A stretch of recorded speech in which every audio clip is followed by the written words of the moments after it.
Salut! Bonjour, c'est Dennis Peters et je veux enseigner dans cette session sur ce que cela signifie vraiment devoir voir les choses du point de vue de Dieu. Comprendre si nous vivons dans le royaume de Dieu, si nous sommes ceux à qui le royaume de Dieu a été rapproché et que nous voulons le rapprocher des autres. Je veux que nous réfléchissions vraiment à ce que cela signifie. Comment cela change-t-il notre façon de voir le monde? Comment cela change-t-il notre façon de vivre au jour le jour? Et ce que je veux que nous fassions, c'est de reconnaître que Jésus est venu apporter ce royaume à tous les gens. Et nous l'oublions si facilement. Nous pensons que c'est juste pour certains, mais c'est pour tout le monde. Il voulait que tout le monde ait l'opportunité d'entendre, de connaître et de comprendre ce message. Et si nous allons le suivre, et comme nous allons le suivre, alors nous devons vraiment comprendre que, tout comme le royaume de Dieu nous a été rapproché, nous devons rapprocher le royaume de Dieu des autres personnes. Et c'est tellement important parce que ce n'est pas seulement pour les leaders importants auxquels nous pensons souvent comme étant ceux pour qui cela pourrait être. C'est pour chacun d'entre nous. Pierre, par exemple, il était un leader important. Il a été celui qui a suivi Jésus dès le tout début. Et tout au long de sa vie, alors qu'il suivait Jésus à travers les évangiles, Matthieu, Marc, Luc et Jean, il raconte l'histoire de Jésus et Pierre était l'un des disciples qui le suivait. Il traverse beaucoup de choses différentes qu'il fait. Il fait des choses incroyables. Il marche sur l'eau. Il est utilisé par Dieu pour prêcher le message, pour guérir les malades. Il fait des choses incroyables. Et pourtant, une chose vraiment essentielle qui se passe avec Pierre, c'est que Jésus lui dit à un moment donné, « Tu es Pierre, et sur cette pierre, je bâtirai mon Église. » Donc, Pierre est un disciple très important de Jésus, et il est vraiment important que nous comprenions cela, parce que l'histoire dont je veux vous parler aujourd'hui, où nous réfléchissons à voir les choses du point de vue de Dieu, concerne Pierre. Il en est une partie clé, mais ce n'est pas seulement à propos de lui. C'est en fait à propos de tous les disciples de Jésus qui étaient présents à cette époque, et je crois aussi que c'est à propos de tous les disciples de Jésus qui vivent aujourd'hui. Et si nous allons être dans son royaume en suivant Jésus, alors nous devons réfléchir à quoi ressemble le monde du point de vue de Dieu. Je veux vous lire de la Bible. Je veux lire une histoire que je pense être très importante, parce que dans cette histoire, ce que nous trouvons, c'est qu'il se passe quelque chose avec Pierre en tant que disciple de Jésus, en tant que membre du royaume. Quelque chose lui arrive qui le change si profondément que cela lui permet, ainsi qu'à tous ceux qui suivent Jésus, de vraiment comprendre ce que cela signifie d'apporter le royaume de Dieu près des gens et de rejoindre Jésus dans sa mission. L'histoire se trouve dans le livre des Actes qui vient juste après les évangiles. Il y a Matthieu, puis Marc, puis Luc, puis Jean, et ensuite le livre des Actes. Et Actes s'appelle Actes parce qu'il décrit les actes des apôtres, ceux qui suivent Jésus. Ce sont les choses qu'ils ont faites alors que l'Église commençait il y a maintenant des centaines d'années. Les apôtres, les disciples de Jésus. Voici ce qu'ils ont fait. Ce sont les choses qu'ils ont faites. Je pense souvent qu'ils devraient être appelés les actes de Dieu, parce que c'était Dieu, le Saint-Esprit, qui les a accomplis à travers les gens.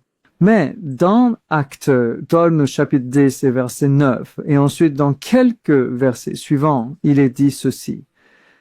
Vers midi le jour suivant, alors qu'ils étaient en route et approchèrent de la ville, Pierre monta sur le toit pour prier. Il eut faim et voulut manger quelque chose, et pendant qu'on préparait le repas, il tomba en extase. Il vit le ciel ouvert et quelque chose comme une grande toile descendue sur la terre par ses quatre coins. Elle contenait toutes sortes d'animaux à quatre pattes, ainsi que des reptiles de la terre et des oiseaux du ciel.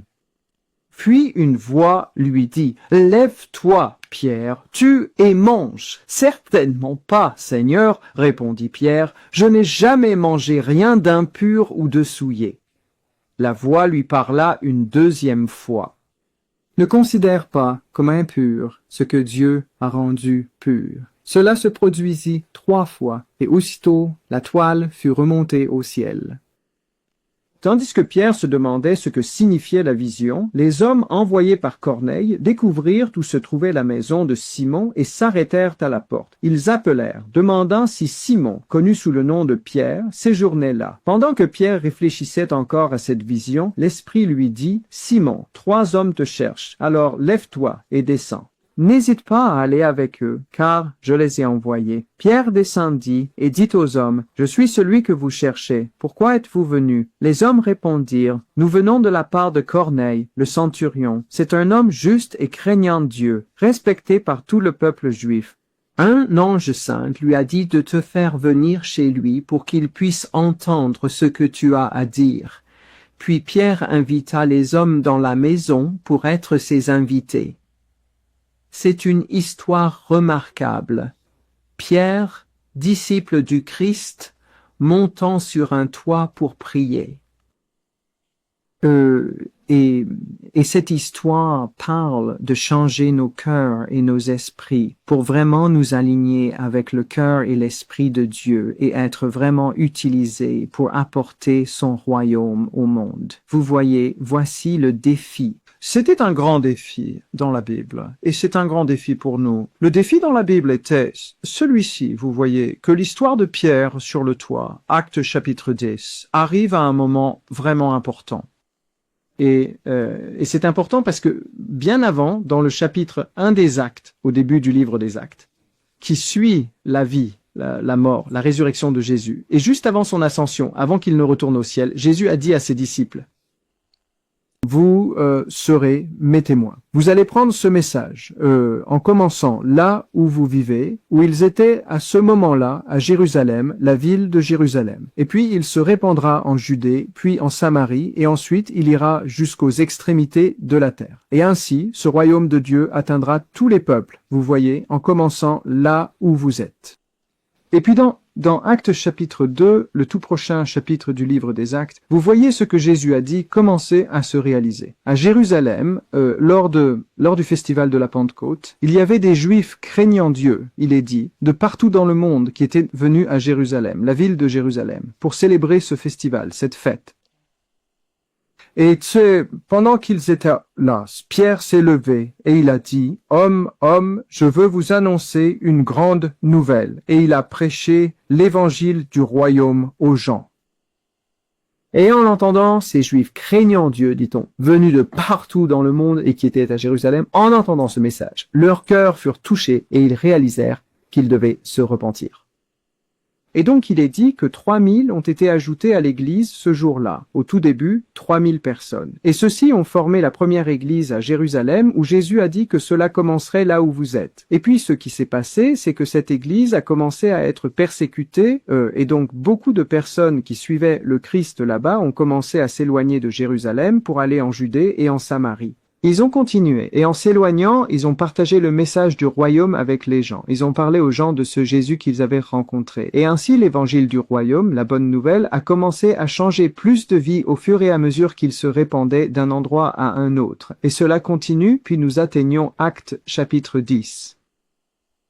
Jésus a dit, en commençant à Jérusalem, puis en Judée, puis en Samarie, et ensuite jusqu'aux extrémités de la terre. Eh bien, le chapitre 10 des Actes est le point de changement, parce que jusqu'à ce moment-là, l'évangile a principalement été prêché à des personnes d'origine juive, et certainement à des personnes qui le comprennent, mais cet évangile va aller à tous les peuples, des gens comme moi, vous. Nous sommes des gentils.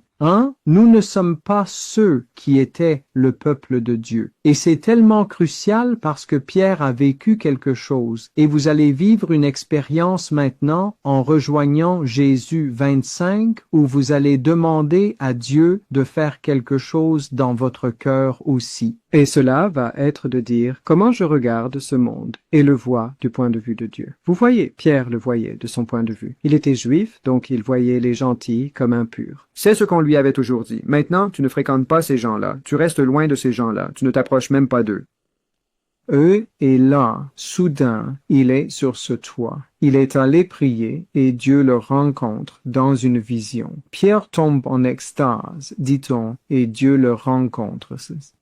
Et Dieu lui montre ce grand drap rempli d'animaux, d'oiseaux et de reptiles. Et pour un juif, ce sont des viandes qu'il ne mange pas. Il ne mange pas ces choses parce qu'elles le rendent impur. Et Dieu lui dit l'impensable. Dieu lui dit, Pierre, tue et mange. Et Pierre dit, non, Seigneur. Pierre, tue et mange. Non, Seigneur. Pierre, tue et mange. Non, Seigneur. Rien d'impur ou de souillé n'a jamais franchi mes lèvres. « Je ne peux pas manger ces choses, Seigneur, car elles me rendent impur. » Et puis Dieu lui dit ceci. Ne considère pas comme impur ce que j'ai purifié. Et ces mots sont incroyablement importants parce que ce que Dieu dit, c'est que ce message de l'Évangile n'est pas seulement pour ceux qui pensent qu'ils sont purs. Ce message de l'Évangile est pour tout le monde parce que aucun de nous n'est pur. Nous avons tous besoin de recevoir la bonne nouvelle de l'Évangile du royaume. Et tout ce que Jésus a fait sur la croix pour nous et pour tout le monde. Nous en avons tous besoin. Tous. Et donc ce qui se passe, c'est que lorsque Dieu dit « Ne considère pas comme impur ce que j'ai rendu pur », le drap se replie et Pierre sort de sa transe. Il descend les marches du toit et il rencontre ces personnes, comme nous l'avons lu il y a un instant, parce qu'il y avait un homme appelé Corneille, qui vient juste avant que Pierre ne monte sur le toit dans Actes chapitre 10, un gentil, impur, qui veut connaître Dieu. Et Dieu dit, « La façon de me trouver est d'envoyer des gens et de leur demander d'amener Pierre pour qu'ils viennent parler dans ta maison. » C'est ce qu'ils font. Et Pierre descend du toit et ils sont là. Alors Pierre va avec eux chez un gentil. Impensable. Il ne ferait pas ça, s'associer avec des gens comme ça. Il y va et il emmène avec lui quelques disciples du Christ. Ils vont chez Corneille, ils entrent, c'est plein de gens et Pierre n'y serait jamais allé auparavant. Et il se tient dans cette maison, il regarde cette foule de gentils et dit « Je vois maintenant que Dieu ne fait pas de favoritisme. » Cet évangile du royaume est pour tous les peuples. Et puis il leur parle de Jésus et du royaume, ce que Jésus a fait, comment il est mort sur une croix, ressuscité. Et ensuite il est dit ceci. L'Esprit Saint est tombé sur eux. L'Esprit Saint de Dieu est tombé sur eux, tout comme il l'avait fait sur la foule dans le chapitre 2 des Actes à Jérusalem. Le même Esprit Saint est tombé sur cette foule de gentils. Sortir. Et les disciples de la croix qui étaient venus avec Pierre étaient stupéfaits et ont dit « Dieu est en train de les sauver ». Ils ne pouvaient pas comprendre. Et puis l'église à Jérusalem où le Saint-Esprit est tombé, ils ont dit à Pierre « Viens nous dire ce que tu fais. Pourquoi vas-tu vers ces gens avec cette bonne nouvelle ?» Ce n'est pas comme ça que nous le voyons, ce n'est pas comme ça que ça devrait être. Mais Pierre retourne à Jérusalem et il dit « Eh bien, j'étais sur un toit et j'ai eu une vision. Alors je suis allé à la maison de Corneille et j'ai prêché l'Évangile. Et le Saint-Esprit est tombé sur eux, tout comme il est tombé sur nous. » Et je me suis dit, si Dieu leur a donné le même esprit qu'il nous a donné, qui étais-je pour m'opposer à lui? Et ensuite l'Église conclut que le Saint-Esprit de Dieu qui leur a été donné est le même Saint-Esprit qu'ils avaient reçu.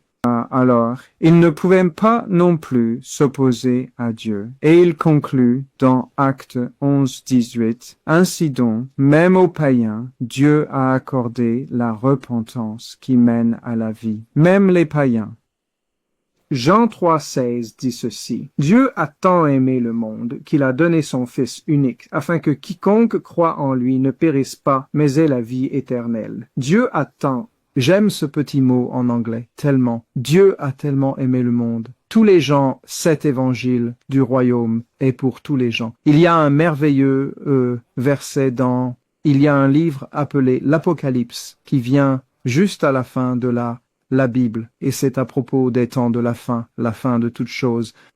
Et dans Apocalypse chapitre 7, verset 9, il est dit ceci. « Après cela, je regardais, et voici, il y avait une grande multitude que personne ne pouvait compter, de toute nation, tribu, peuple et langue, debout devant le trône et devant l'agneau. » C'est Jésus.